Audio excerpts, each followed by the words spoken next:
gravado, visto que o maior número de pessoas não poderiam estar presentes na sexta-feira, correto? Então, assim,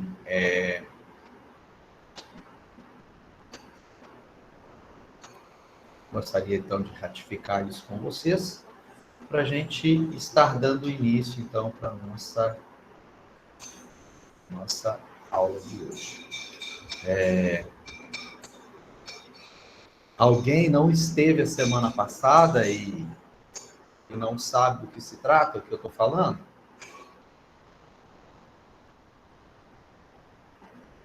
Todos estavam? Que bom, então. Tá, Matheus, é o seguinte. Ocorreu uma pequena, acho que acredito que uma confusãozinha na coordenação, e eles colocaram 2 dias para a mesma aula, tá? Porém com turmas separadas. Mas a disciplina é a mesma, a carga horária é a mesma, ementa a mesma, professor o mesmo, o que acarretaria num aumento na carga horária e, consequentemente, o professor não poderia atender uma das turmas. E com isso a gente acertou que nós estaríamos trabalhando nas terças-feiras, tá? E na sexta-feira, como são somente 6 estudantes que não podem estar aqui na terça, eles assistiriam a aula que ficaria gravada e estaria disposta lá no Moodle, tá bom? Então, assim, todo o material que for colocado na turma de terça, ou seja, do segundo período do Moodle, vai estar também na turma do do sétimo período lá no Moodle também. Ou seja, terça e sexta é a mesma coisa. A diferença é que você assistindo na terça-feira, caso haja alguma dúvida, você tem a disponibilidade imediata da resposta, né? Caso contrário, você vai precisar me chamar no WhatsApp ou então fazer a pergunta lá e também tranquilo. Tranquilo, não tem nenhum problema não, Matheus, tá? Não tem nenhum problema, você pode assistir pela aula que vai ficar gravada, tá? Você não vai ficar com prejuízos com a questão de frequência, desde que você faça as atividades que forem colocadas lá no Moodle, tá bom? Aí não tem nenhum problema. E caso haja alguma dúvida, algum questionamento, é só chamar no privado, no WhatsApp ou no grupo mesmo, tanto faz, e a resposta, assim que possível, será retornada. Tá ok? Logicamente, se eu souber responder, né? Ok? Pessoal, então vamos dar andamento então na nossa aula, para a gente, como eu disse, por problemas particulares, eu vou precisar finalizar um pouco mais cedo, pelo fato de ter que dar um apoio a essa família que perdeu a mãe, né? Vamos lá, então? E são meus irmãos, né? Vamos lá. Pessoal, o material nosso que vai estar disposto, na verdade já está disposto lá, né? O material base de um dos Moodle, que hoje vai estar linkado com outro, com a outra sala de aula no Moodle. O material é esse, tá? Esse aqui é o sumário do nosso material, que é o material que a gente vai utilizar de base para a nossa disciplina. Eu tinha deixado o livro aqui. Ah, só um minuto que eu vou pegar para mostrar para quem ainda não viu.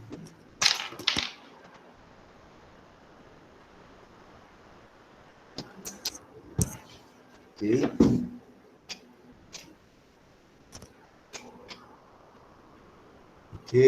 Ok. Não houve equívoco. Vamos lá. Isso aqui, ó. Vendo? É o outro material que nós vamos trabalhar juntamente com o nosso material base, que é esse que a gente vai fazer a apresentação para vocês aqui agora do plano de negócio, tá bom? Bom, a primeira etapa desse nosso material, ele trata especificamente da elaboração de um plano de negócios, tá? Aqui a gente vai ver, nessa parte aqui, que o plano de negócios ele é composto por 8 partes. nós veremos cada uma dessas partes pormenorizadas no decorrer das nossas aulas e hoje eu vou apresentá-las para vocês.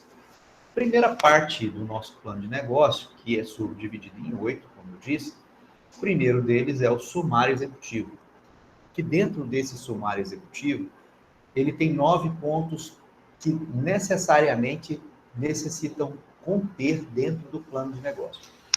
Ah, professor, mas eu quero montar um plano de negócio para uma incorporadora. A mesma coisa. Professor, eu quero montar um plano de negócio para mim montar uma quitanda ali na esquina. É o mesmo plano de negócio. A diferença entre um plano de negócio para uma quitanda e um plano de negócio para uma incorporadora é o objetivo, tá? E dentro do objetivo você muda as formas de aplicação desses dados que nós estaremos vendo aqui, tá bom? Ou seja, esse modelo tanto serve para uma prestação de serviço quanto para uma empresa de vendas de alguma coisa. Ok?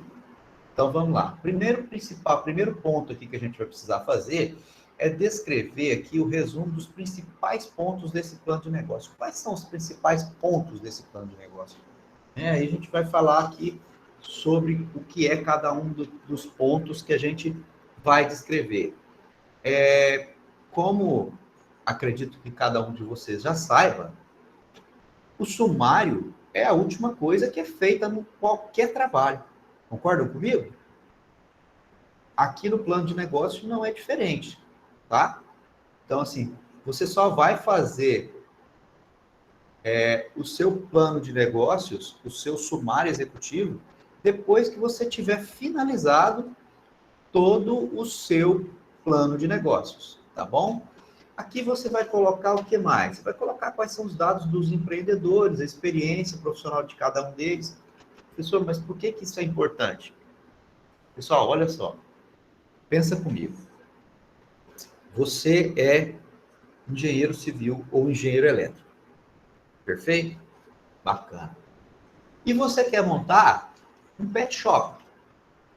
Beleza? Tá. O que é que eu tenho que fazer sendo um engenheiro montando um pet shop? Você, por acaso, tem alguma formação na área de veterinária para cuidar do seu pet shop? Não, mas vai ser só para brinquedinho, não sei o quê. Tá bom. Você tem alguma experiência na área de administração? Ah, não tem. Bom, então a gente precisa pensar assim. Eu estou disposto a contratar alguém para ser o administrador ou o veterinário do pet shop? Se não, pela minha experiência, tá? E caso eu necessite de algum financiamento, o meu plano de negócios não vai poder ser usado como base para essa implementação. Se eu não colocar aqui, ó, dentro dos dados do empreendedor, quem eu sou, o que eu faço, e mais na frente, aqui embaixo, aqui no layout, eu citar que eu vou precisar contratar o fulano ou beltrano que é específico da área. Entenderam? Pessoal, eu vou falando aqui e eu gostaria que, caso haja alguma dúvida ou sugestão, ou queira complementar o que eu vou estar falando, me chama, tá? Levanta a mão, ou então pode interromper, não tem nenhum problema não, eu não tenho problema com isso. Ok? Bacana? Então vamos lá. Beleza. Aí eu vou fazer o que mais? Eu preciso ter o quê? Os dados do empreendimento. O que são os dados do empreendimento, na verdade? Endereço, CNPJ, informações básicas mesmo, tá? Qual é a missão da minha empresa? O que é missão? Diz aí para mim. Vocês sabem o que é missão da empresa?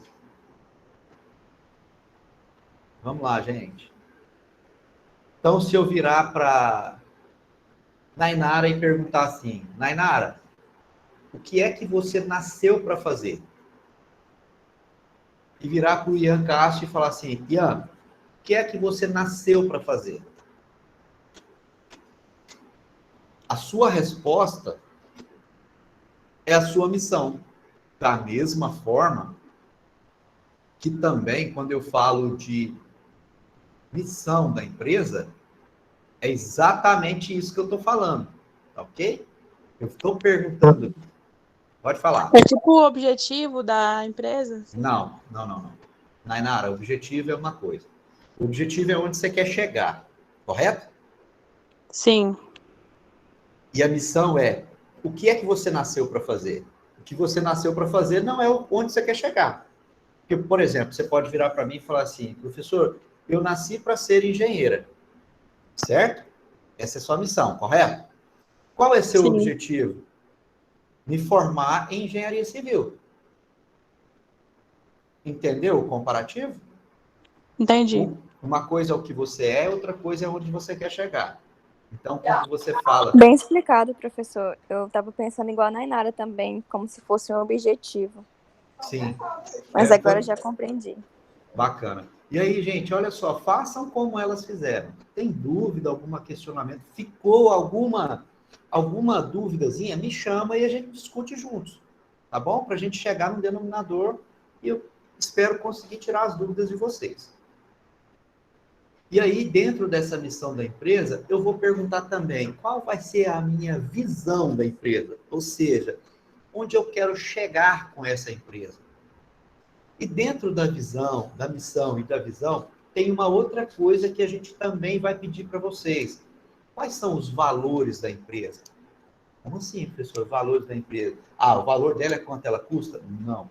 Os valores é em que a empresa acredita. E aí eu chamo vocês aqui para a seguinte questão.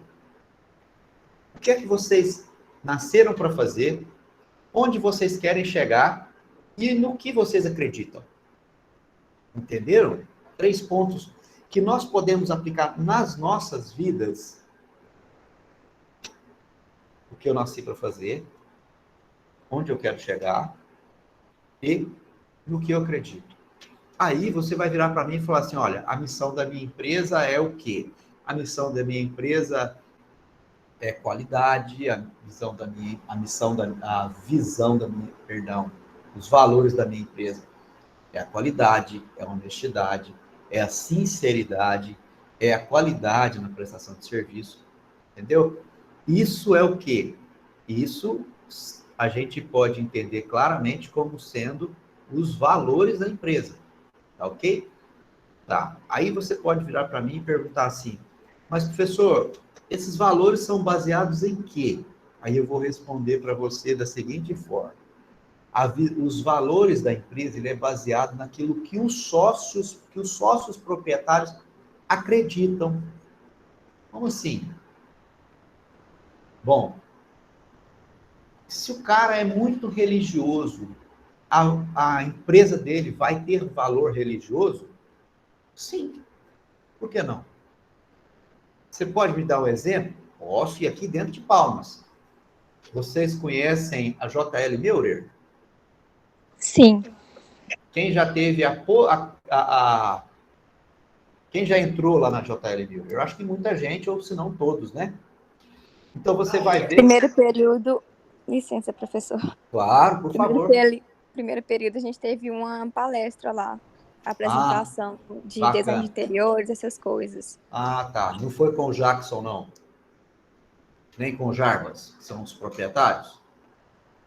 Ah, eu não lembro o nome dele. Ah, provavelmente deve ter sido com um dos irmãos deles lá. Porque o Jackson é administrador e o Jarbas também. O irmão dele, se não me engano, que é arquiteto. Bom, mas eu acho que não era, professor. Era um cara de uma empresa. Ele tinha uma empresa que a JL lá, ela meio que revende a marca dele, uma coisa assim. Ah, ótimo. Bacana. Então, olha só. Lá é uma empresa que um dos valores dela é a questão religiosa. Vocês já viram que lá dentro tem um altar onde tem uma santa lá dentro? Se vocês ainda não viram, quando forem lá, prestem atenção. Vocês vão encontrar isso lá, né? Vocês vão ver em alguns locais onde está uma plaquinha escrita missão da empresa, visão de futuro, valores. Vocês vão encontrar isso lá. Você está fazendo merchan da JL Meurer? Não, não. Professor, o senhor dá aula em gestão também? Se eu dou aula de? Não, no curso de gestão pública? Não. Não. Ah, sim. Não, eu já tinha visto, é porque assim, eu cheguei a fazer um período, né, de gestão. Eu já tinha visto sobre isso em planejamento governamental. Sobre Isso. visão, essas coisas. Exato. Porque quando você fala de planejamento, qualquer tipo de planejamento, seja ele estratégico, seja ele um plano de negócio, que na verdade é um planejamento de negócios, toda vez que você fala de plano, as 3 primeiras coisas que você precisa definir é o quê? Quem você é, onde você quer chegar e no que você acredita. Em outras palavras, você precisa definir qual é a sua missão, qual é a sua visão e quais são os seus valores. Qualquer planejamento, isso é básico de qualquer planejamento. Outra coisa que é básico em qualquer planejamento é aquela atividade que nós fizemos.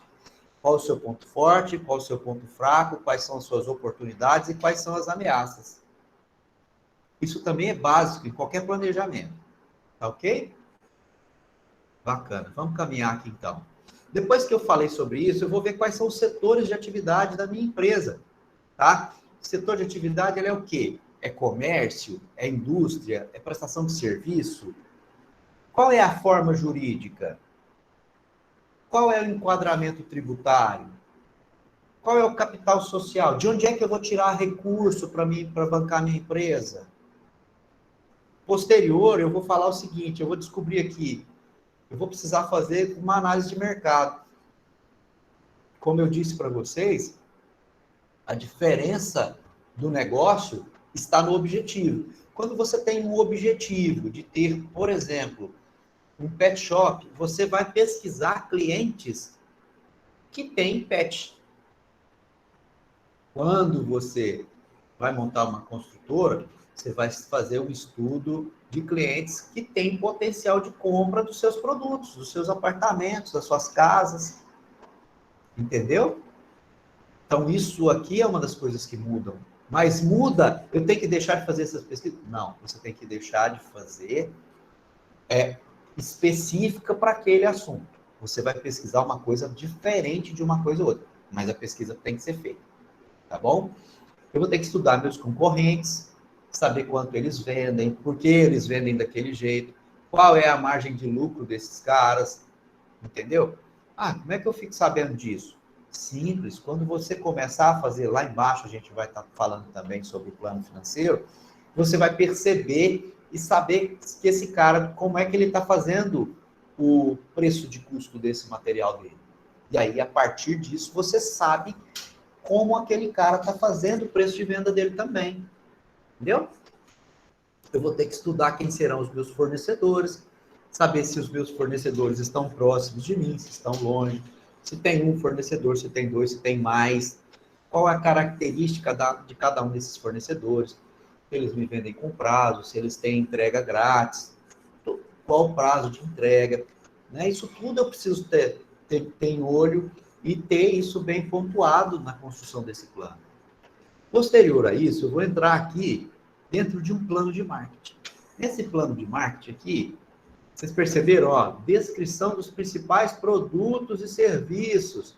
Ó, tá meio parecido aqui com os principais pontos do plano, né? Só que aqui eu vou entrar com o quê? O que é que eu vou fazer? Ah, eu vou vender casa? Qual o padrão de casa que eu vou construir?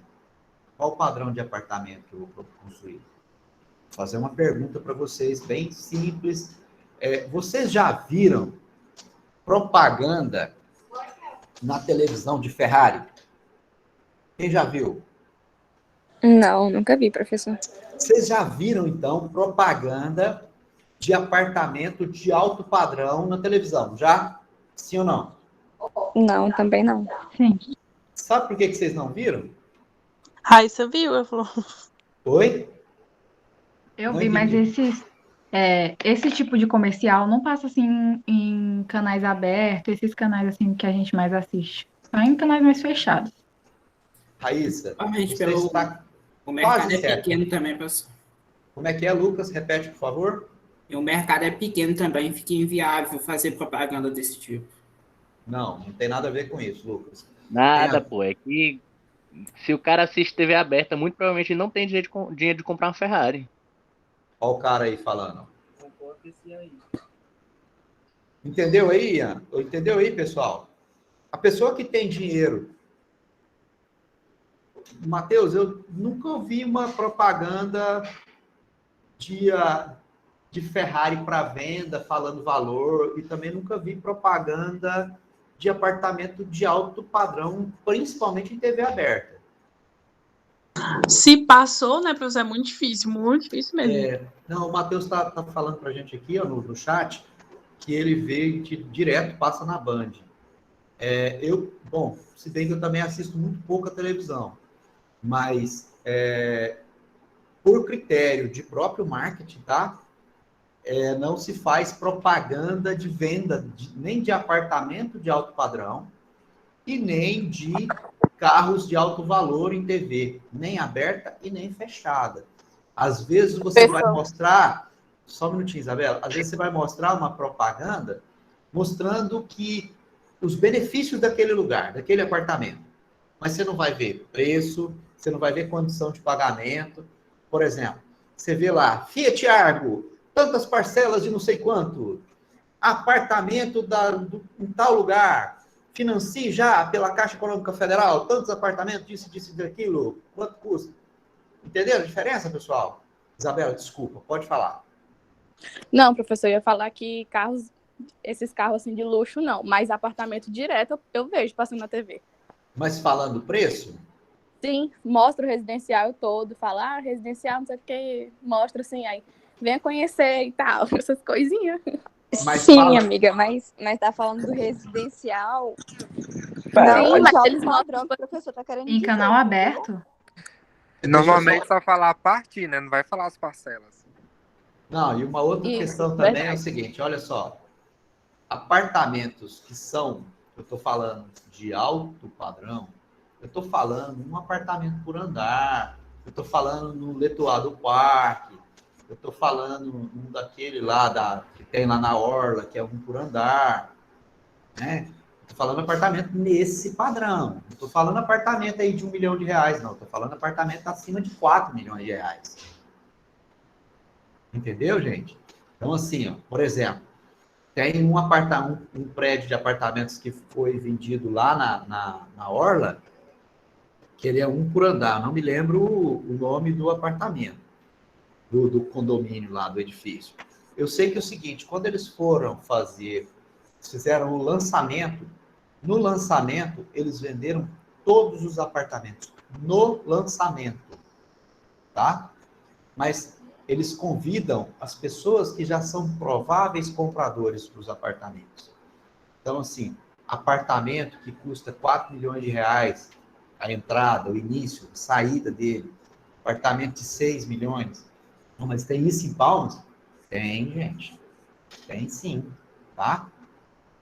E aí, assim, aí a gente fala assim, cara, mas como é que alguém consegue vender um apartamento de 6 milhões de reais dividido em 4 parcelas?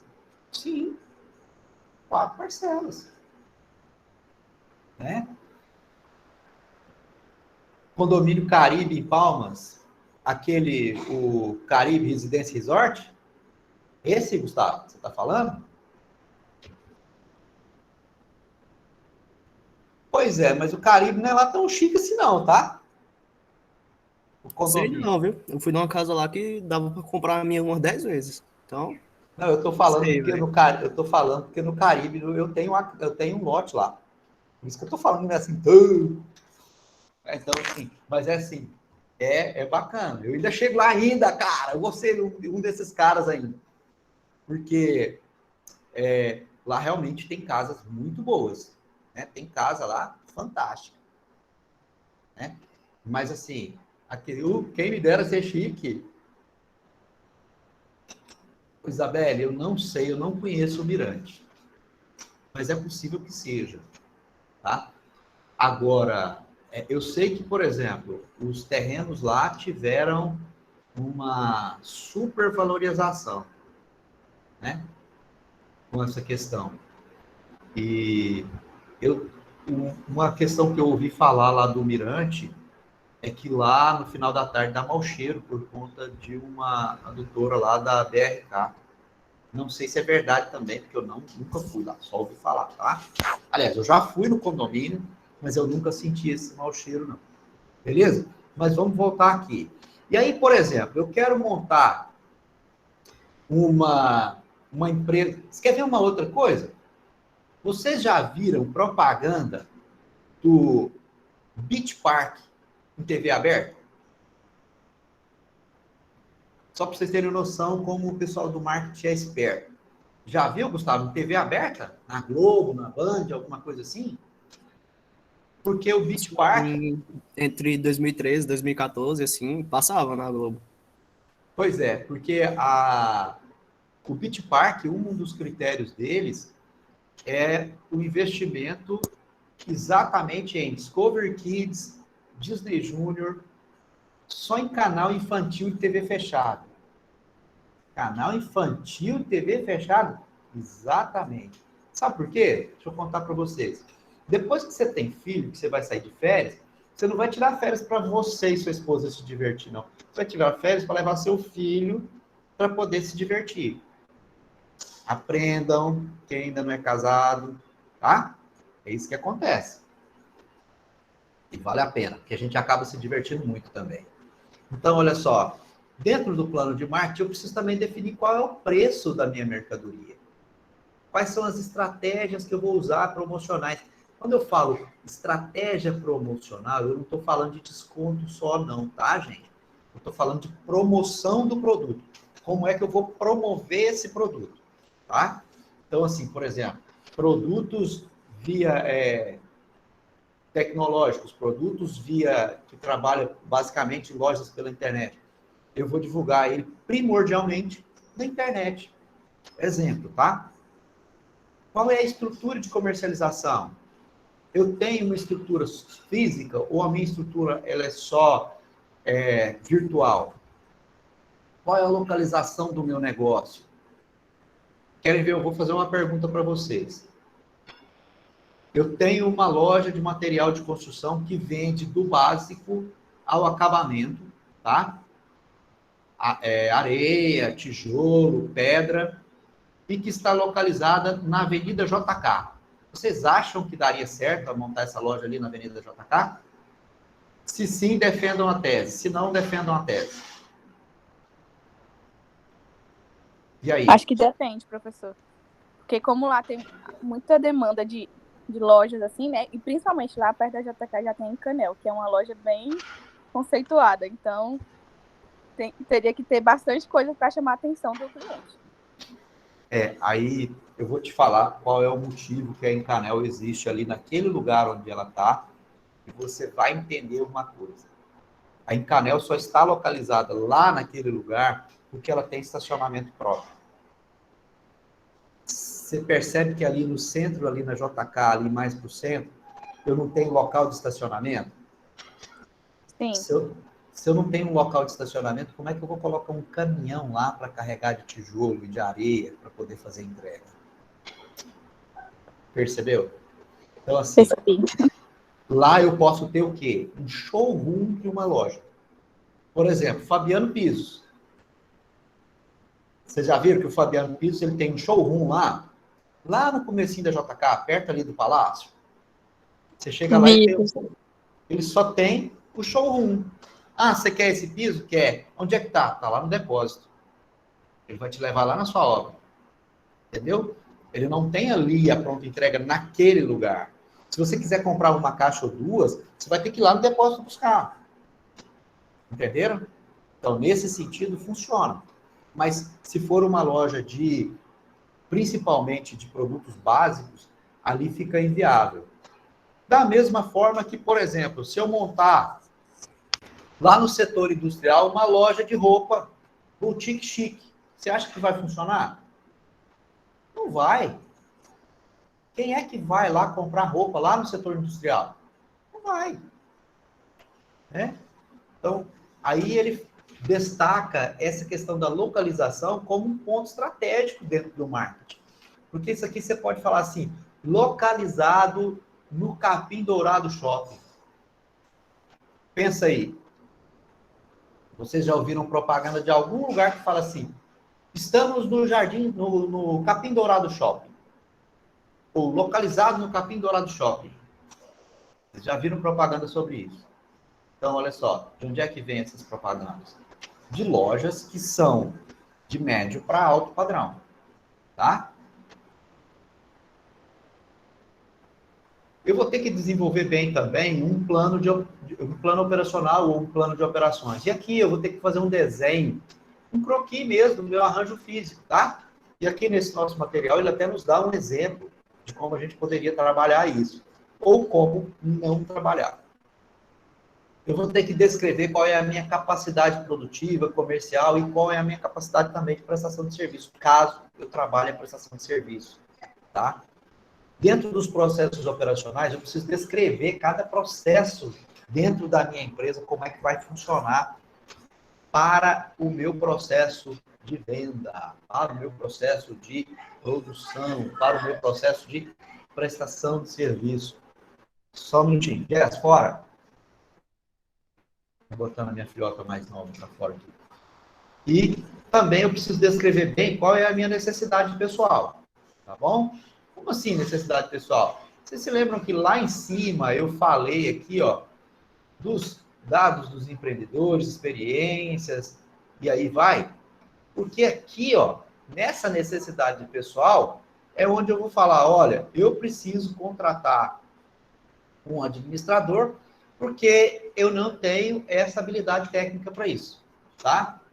Alguns anos atrás, um colega nosso em sala de aula, no curso de tecnólogo em construção de edifícios, antes de nós termos o engenharia civil no Campos Palmas, nós tínhamos construção de edifícios. E dentro dessa construção de edifícios, o que a gente... Peraí, deixa eu ver aqui, parece que chegou aqui alguém agora que eu conheço. Tá, quem entrou agora foi o Tom, isso mesmo? Isso, é o Tom. Fala, garoto, tudo bem com você? Não, demais. Seja. Somos lá do STEG também. Tamo junto, irmão, exatamente. Por isso que eu falei, opa, eu conheço esse cara aqui. Então, olha só, quando eu falo sobre a questão da necessidade pessoal, é exatamente essa pessoa que eu não consigo desenvolver o trabalho por ela. Entendeu? E aí eu tenho que descrever certinho para mim não ter problema com relação a isso. Bacana?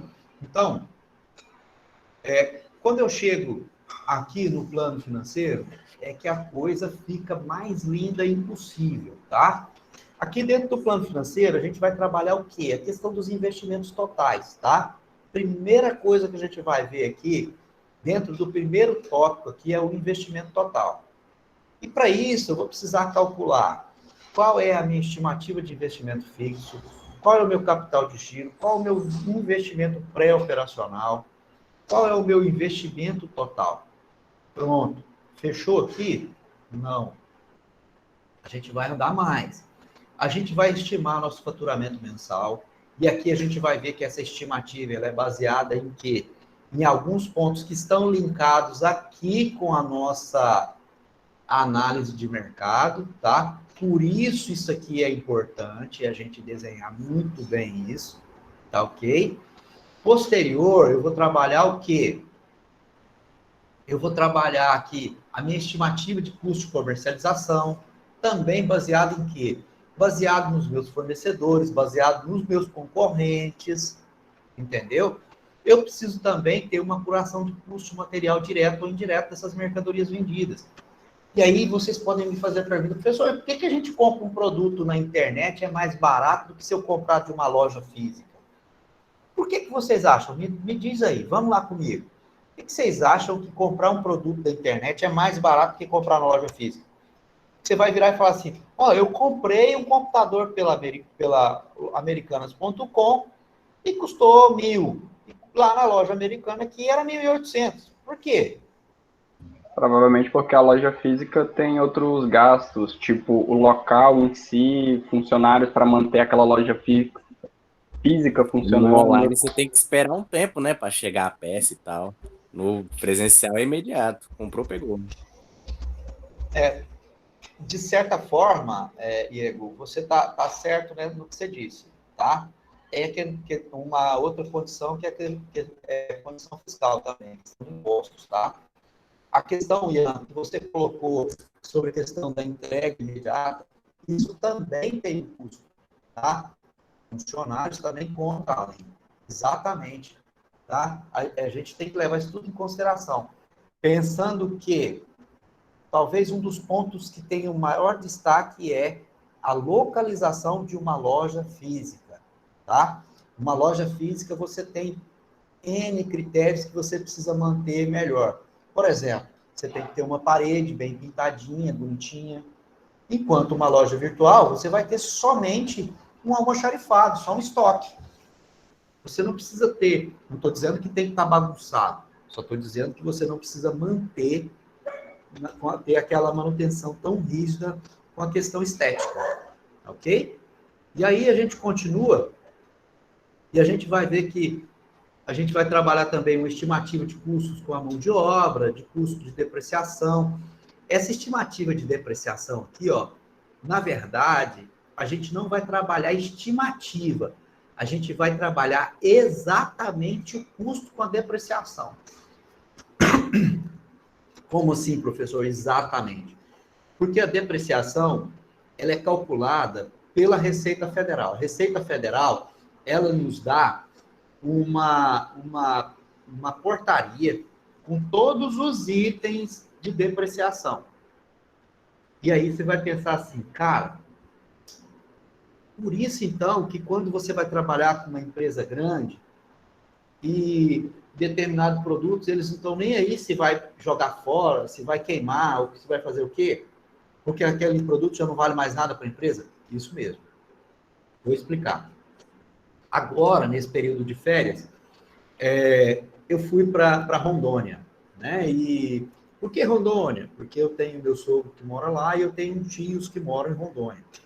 E no período que eu tive lá, eu tenho um primo que ele tem uma construtora, e essa construtora ela trabalha em diversas áreas, na área de construção, na área de reforma, na área de, como é que é o nome? Desativação de empresas, de agências bancárias, tem outro nome, não é desativação não, mas em suma, em prática, é a desativação. E aí ele foi fazer a desativação de uma agência do Bradesco, no centro da cidade. E no contrato dele, ele tinha que pegar todos os bens que estavam dentro da agência, tá? Computador, cadeira, mesa, tudo. 100% do que estava dentro da agência, ele poderia jogar fora, descartar. Aí ele pirou, falou, pô, mas como é que eu vou jogar fora esse tanto de coisa? Eu falei, você vai jogar fora se você quiser, ué. Ele já desistiu. Isso aí já está desvinculado do patrimônio do Bradesco. Aí eu tive a oportunidade, puxei para ele essa portaria e mostrei para ele. Deixa eu pegar ela aqui. Enquanto a gente está conversando aqui, vou mostrar para vocês aqui bem rapidinho. E aí, ele fez, eu mostrei para ele o que é que essa portaria tem. Ele falou, caramba, isso tudo. Eu falei, tudo. Fala sobre tudo, tá? Tudo que tem dentro de uma empresa e às vezes até fora de uma empresa com relativa à depreciação. Vocês querem ver uma coisa? E dentro de um documento contábil, dentro da contabilidade da empresa, aquele bem deixou de existir. Olha só, deixa eu ampliar aqui para ficar melhor para vocês. Ó, primeiro capítulo, animais vivos, tá? Olha só, gente, presta atenção, ó. Prazo de vida útil desses animais, 5 anos, tá? A taxa de depreciação dele é 20%. Então, passou de 5 anos, quanto é que vale esse animal? Nada. Não vale mais nada. Já depreciou 100%, tá? E aí ele vem, olha, correio de transportadora, caixote, não sei o quê, tudo ele tem o seu valor de depreciação. Alguém levantou a mão? Eu não estou vendo. Fez alguma pergunta? Ah, foi a Larissa que estava chegando. Beleza. Então, olha só, continuando aqui. Ó, barris, cubas, balsas, dornas, celhas e outras obras do torneiro, ó, 5%. E aí vem, vamos procurar aqui computador, para vocês terem uma ideia, ó. Cadê os computadores que estão aqui?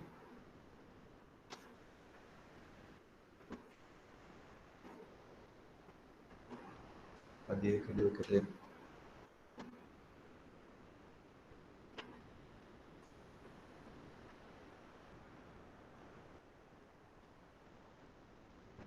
Vamos pesquisar por quê? Mas a gente vai ver aqui, ó. Máquinas eletrônicas de calcular, outras máquinas eletrônicas de calcular, exceto de bolso. Ó, máquinas automáticas para processamento de dados e suas unidades, leitores óticos de computador, né? Ó, aparelhos de escritório, duplicadores, ó. Estão vendo? Tudo aqui, gente, tudo. Tá? Então, esses valores aqui, ó, essa quantidade de tempo e a taxa de depreciação anual, ela não é estimada, ela é exata. Tá bom? Aí vocês vão ver, olha, motor e gerador elétrico, exceto grupos de eletrogênios. Ó, são 10 anos, ou seja, ele deprecia 10% ao ano. Veículos, se não me engano, são 4 anos, uma coisa assim. Então, assim, bom. Então, professor, o senhor está dizendo que o patrimônio da empresa que eles põem à venda tem um tempo total de depreciação e passou desse tempo, ele vai valer nada? Não, Ian, não é o que eles colocam à venda, é o que a empresa tem de patrimônio dela externo. Se eu colocar, por exemplo, um computador, se eu pegar ele e colocar ele à venda, eu posso ficar com ele 10 anos lá para vender, que ele não vai depreciar.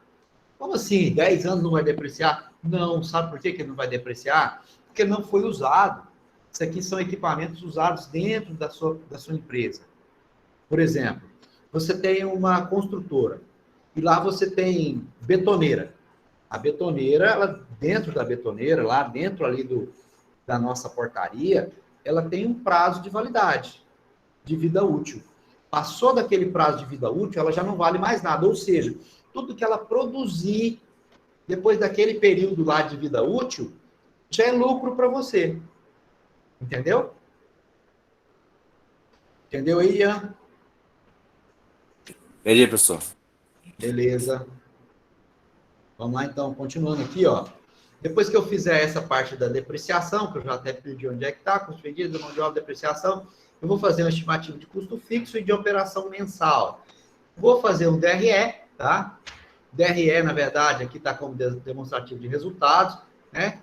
A gente coloca o EPO, que é demonstrativo resultado de exercício. Então, aí tá. A gente vai trabalhar isso aqui, gente. Isso aqui é a coisa mais linda do mundo, ó.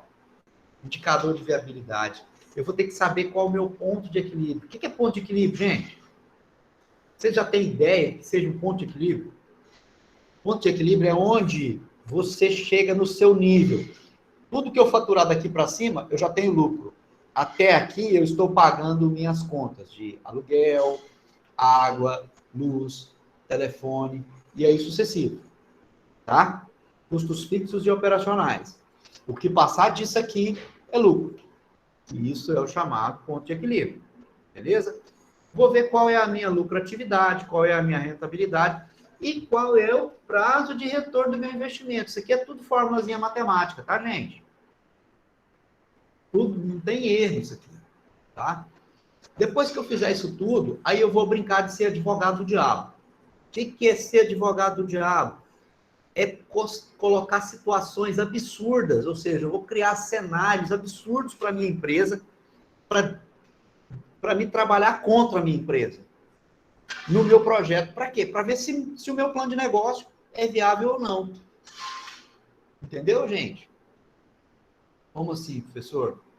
Por exemplo. Para ver se aguenta o tranco, né, professor? Dos problemas que pode ocorrer. Exato, cara. E aí você quer ver uma coisa que pouquíssimas pessoas haviam colocado nos seus cenários e que muita gente quebrou por não ter colocado? Pandemia. Pouquíssimas empresas programaram uma catástrofe mundial. que na verdade a pandemia acabou sendo uma catástrofe mundial. E aí você percebe que muitas empresas deixaram de funcionar porque não tiveram uma estratégia, ou seja, um plano de risco para substituir aquele problema. Que aí é onde entra aqui, ó. Como eu criei os cenários, tá? Eu fiz aqui os meus cenários. Eu já sei que o meu cenário vai ser ruim nisso, ou naquilo outro. Então, o que é que eu tenho que fazer para me contornar isso? Qual é o meu plano de ação diante de alguns planos de risco, tá? E aí a gente entra com o livro aqui que eu falei para vocês, tá? Que ele é um pouco mais aprofundado nessa questão. Deixa eu pegar aqui para vocês, ó. Eu vou mostrar aqui para vocês, aqui. Tudo que a gente vai ver nesse material que eu estou mostrando para vocês está aqui também, ó. Tá? Aqui está de forma mais complexa, mais completa.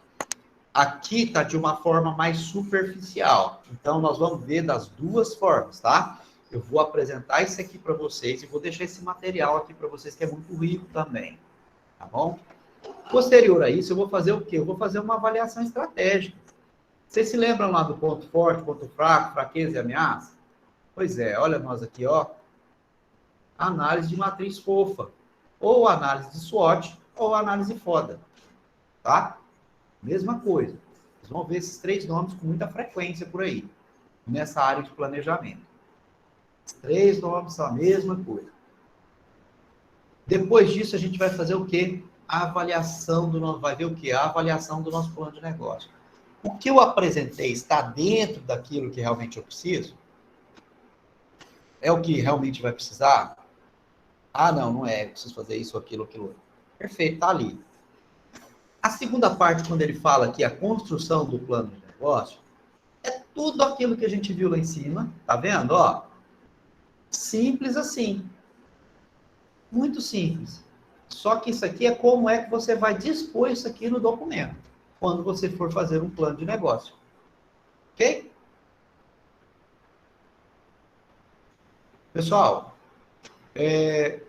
como eu havia falado no início da aula, eu vou ter que finalizar a aula mais cedo por um problema que nós tivemos de falecimento de uma grande amiga nossa, e a gente está indo dar um apoio para a família, tá? E hoje nós iniciaríamos a primeira parte do nosso plano de negócio, que é o resumo executivo, tá? Que é o sumário executivo ou resumo executivo, tanto faz a mesma coisa. Nós iniciaríamos a primeira etapa dele. Porém, nós vamos deixar para a próxima aula, o que não nos trará prejuízos, tá bom, gente? Então, assim, quem ainda não entrou no nosso chat do WhatsApp, diz aí para mim. Ó, infelizmente minha internet está muito ruim, não estou conseguindo assistir. Beleza, não tem problema. Depois a gente passa para onde é. Eu vou colocar o chat do WhatsApp. Eu coloquei, deixei ele na descrição, gente. Aí você vai falar assim, pô, mas se a pessoa não consegue entrar, como é que ele vai ver a descrição? É para que vocês, meus queridos e amados colegas, possam passar para algum colega que ainda não tem, tá? Mas, de qualquer forma, está aí no nosso chat aqui da nossa aula, o chat do WhatsApp. Ok, pessoal? Pessoal, sobre o que a gente falou, alguma dúvida? Qual que é o nome do livro, professor? Tem como você mandar lá no WhatsApp? Desculpa, não entendi. O nome do livro? É. Tá, eu vou fazer uma foto dele e mando lá no WhatsApp. É o Manual do Plano de Negócios, o nome dele. Tudo bem. Tá? Ele é Manual de Plano de Negócios, Fundamentos, Processos de Estruturação. Eu vou mandar para vocês. Isso aqui foi um presente de um grande amigo, esse livro. E é muito bom. Ok? Então tá bom, gente. Mais uma vez, obrigado. Adriano, infelizmente esse livro não tem PDF, tá?